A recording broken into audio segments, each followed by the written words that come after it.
It is Wednesday, the 12th day of October, 2011, and this is going to be another very special edition of InfoWars Nightly News, Monday through Friday, 7 p.m. Central, 8 p.m. Eastern, right here at InfoWarsNews.com and, of course, PrisonPlanet.tv, and then streaming out and leaking out to millions across the web. And now we've confirmed, even though we haven't tried to syndicate yet, that some TV stations across the United States and even cable systems are beginning to carry the transmission. So that'll be a new job, collating how they're all getting it live or taped, archived off the web, and re-airing it as we prepare to get the satellite and fiber optic uplinks coming up here in the next few months. And by the way, we are announcing our 5th annual Money Bomb. That's going to be coming up in November 3rd. That's on a Wednesday. We usually build it up more, and that's just one of the supplements that we've become very dependent on to fund this operation, because we're not like MSNBC that got hundreds of millions of taxpayer banker bailout money to spew their anti-family, anti-Second Amendment, anti-private property garbage. We are here because you support us and because you choose to subscribe at PrisonPlanet.tv. Okay, let me get moving here, because we've got Lord Christopher Monckton coming up on the draconian Soviet-style carbon taxes coming to Australia. He's coming up in the second half of the transmission tonight. I sent Rob Jacobson out today because we've gotten so many reports around the country and here in Austin that if you go to Occupy Wall Street events and you have a Ron Paul shirt or anything, they come up and they say, "Your kind didn't want it here, boy. Get out of town." So we got some video of that coming up. We're also going to be getting into some big developments on the Fast and Furious front, and a lot more tonight here at InfoWars Nightly News. And I just want to add again, it's you, the viewers, that make this possible, and it's the crew. I keep telling the crew, hey, it doesn't have to be an hour or 2 hours long every night. Some nights we can do 30 minutes, but they brought a lot more to the table today, so it'll be another probably hour-long transmission this evening. Not like the hour and a half, though, last night. And remember, it's teleprompter free. It's real analysis, real opinion, real commentary, real research, real people. That's what InfoWars Nightly News is all about. Okay, going back a few months ago, I exposed Rick Perry for the carbon taxing, gun grabbing, Al Gore loving, Hillary Care loving, Bilderberg attending, NAFTA superhighway land grabbing globalist that he is.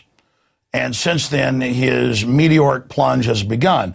Not just because I exposed him, other people discovered what was happening as well. But we did hit the barbed wire first. And a lot of people would email me and say, this can't be true. And we would say, go look at our published articles on it. And Drudge Report covered it and others. Now we've got Mitt Romney, the carbon tax, anti-gun, Obama healthcare writing person. We've got to get the word out on him. But the new frontrunner is Herman Cain. And this guy is a puppet. And the people pulling the strings are the private shareholders of the Federal Reserve, Rockefellers, Rothschilds, Queen of England, Dutch royalty. You know the suspects here run this global criminal system. And Herman Cain, in the debate last night with Ron Paul, really, well, they've got a term for it. It's called blowing it or screwing the pooch.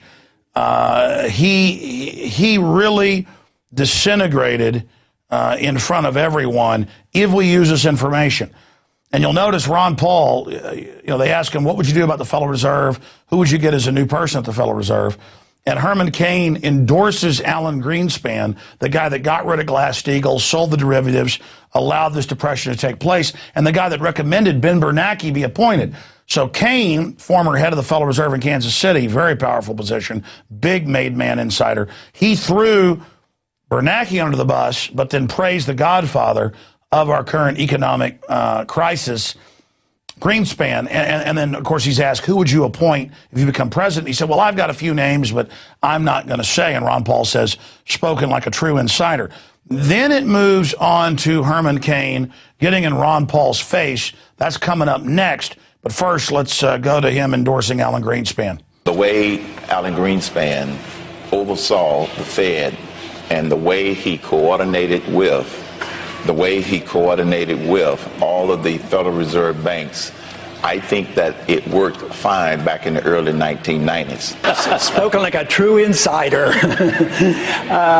No, Alan Greenspan was a disaster. Hit pause. We're going to go back to it in a minute. There is no doubt, no one who studies economics at even a moron level, a third grade level, would deny that Alan Greenspan got rid of Glass-Steagall along with Clinton and the Republicans. Robert Rubin, Larry Summers, Warren Buffett called for it. And then they come back now and then offer all their new taxes, all their new controls. This is the guy with the 999. Of course, you flip that, you know what you get, but you're also still going to have the FICA tax. So you got the Social Security tax, the income tax, the VAT, the sales tax. That's really 999. And by the time they jack those up, it'll be 20, 20, 20, 20, and maybe you'll end up with 20% of what you have when they're done with you. But this is what private central banks all over the world want. New mechanisms. When we got the Federal Reserve back in 1913, they set up the income tax that same year. We built this country without the income tax, with all the other taxes. Now let's get to him caught lying in a big way. That's why the graphic says that. Paul Watson wrote an article about this titled, Fed Insider Kane Caught in Brazen Debate Lie. You can go to Google Books online and see the subpages. He called Ron Paul supporters ignorant, saying the Federal Reserve is unconstitutional. Of course, it's totally unconstitutional. Congress can't give up its congressional powers. And still worse, in his own book, Kane dismissed them as stupid and ludicrously suggested that Paul campaign was deliberately sending out supporters to harass Kane with questions about the Federal Reserve. No, a year ago, when Kane was a stealth candidate, people would go and say, you headed up the Federal Reserve. This thing is what created the tens of trillions in derivatives that we've been forced to pay off. And we've got a few clips coming up also of Herman Cain on Rusty Humphreys and other shows saying, listen, we're constitutional. The Congress gave us this power. Well, they passed it with 3 senators in 1913, and it's the same Congress who said black people weren't humans or Chinese couldn't own property on the West Coast. I mean, to claim Congress did this, Congress passed the Super Congress waiving its power. I mean, Congress is letting Obama launch all these new wars without congressional approval. The point is the Federal Reserve engineered where we are today. And I know I'm talking a lot. It's just that these clips are just too incredible. And then he gets in Ron Paul's face and says, how dare you? I didn't say you're stupid. And I've always said we should audit the Fed. But then we've got a Neil Bortz clip where he was filling in for Neil Bortz saying there's all sorts of internal audits. That's like saying, hey, Jeffrey Dahmer, he's running his own apartment. Let's not look in the refrigerator, even though some kids have come up missing in the area. In fact, I ought to try that next time the IRS that pays money to the Federal Reserve calls up the tax collector for this guy and says, we want to have an audit. I'll say, but I'm doing internal audits. There's no need. He said this last year. Now there's been a partial audit and 16+ trillion stolen, paid to private individuals. But Herman Cain, notice he adds the proviso, and that's most important. Trying to dissect this pile of BS is hard because there's so much of it. It's all ridiculous. Notice Herman Cain says in here, to his knowledge, there's nothing hidden. It's like Sergeant Schultz saying, I know nothing. Let's go to the next group of clips. Here it is. First of all, you have misquoted me. I did not call you or any of your people ignorant. I don't know where that came from. I'll get it for you. All right? Now, so you got to be careful of the stuff that you get off the internet because that's just not something that I have said. Well, there's the quote right there, one of them where he called him stupid, but there's the other where he called him ignorant.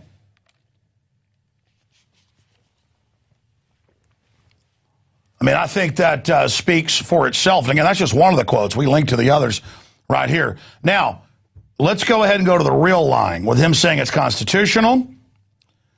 And the big telltale sign is he says, we don't want 535 people debating in a debating committee. This is his real Achilles heel, where he says, we want a Federal Reserve running this in secret. We don't want 530-something, people in a debating committee. Think about this. A debating committee. These are our elected representatives, hundreds and hundreds of them, so that there can be a full debate. And here he is just saying, we don't want a debating committee. Who needs elected representatives that actually represent your local area? By the way, the Federal Reserve in 1913 didn't just get rid of constitutional taxation and bring in the private income tax for the Federal Reserve. They also got rid of Texas and other states' legislatures, all 44 states at the time, actually electing the senator at the state level. You would elect the representatives, then they would have a vote in the legislature and send the state representative, who was the U.S. senator, to create a checks and balance between the federal and local government. So the Federal Reserve also got rid of that. So we can understand that instinct of the private bankers to want to get rid of Congress and get rid of the senators being creatures of the state. So I've talked a lot about it. Here it is. You were the chairman of Kansas City. Tell me a little about the Federal Reserve and why that should or should not be something we should worry about. First of all, it's not unconstitutional. What happened was in 1913, the Congress of the United States designated the authority to the Federal Reserve to be created. So how can that be unconstitutional? Congress has to pass the laws. Congress sets up the authority to do things. That's what they did. I would rather fix the Federal Reserve and get it to do the mission that it was charged with rather than putting it back in the hands of a committee of 535. We've got guys like... Stop it and back it up 5 seconds. You are hearing Herman Cain defend the Federal Reserve run by the Rothschilds and Rockefellers, private shareholders, putting America in debt, putting the world in debt, stolen tens of trillions just in the last few years. And he's saying, I would rather put it in the hands of the Federal Reserve secretly, and I've got Greenspan on Lair NewsHour saying they're above the law and secret, than a committee of 535. Contempt. Listen, the Federal Reserve runs this country. Let me tell you what Herman Cain's really thinking.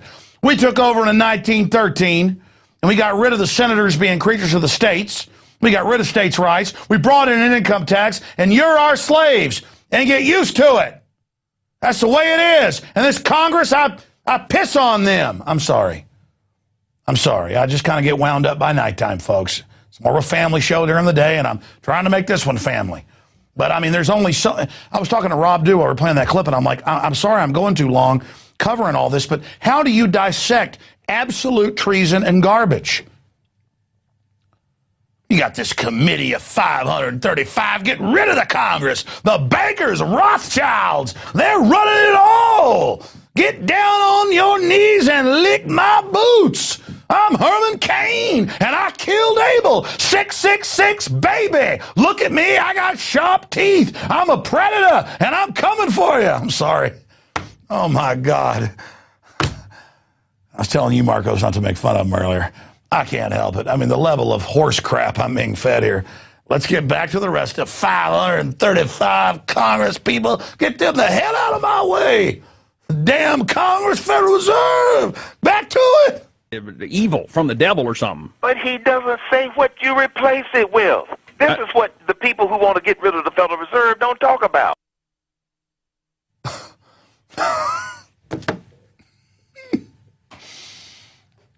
I'm just marveling. Isn't there more? Go to the Neil Boortz clip about there are so many internal audits that I don't even know what to do. Let's go back. Already has so many internal audits, it's ridiculous. I don't know why people think we're going to learn this great amount of information by auditing the Federal Reserve. There's no hidden secrets going on in the Federal Reserve to my knowledge. Hit pause. This is too rich. I mean, back it up. This is like Rick Perry being a male cheerleader, Al Gore supporter, carbon tax supporter, gun grabber, hand over the highways, Bilderberg attendee, Hillary Clinton socialist care supporter. I mean, there's no end to this horse manure. I'm going to stop it. I'm trying to control myself. But, I mean, you got a Federal Reserve top general up here feeding you a solid line and looking at Ron Paul and going, how dare you? How dare you?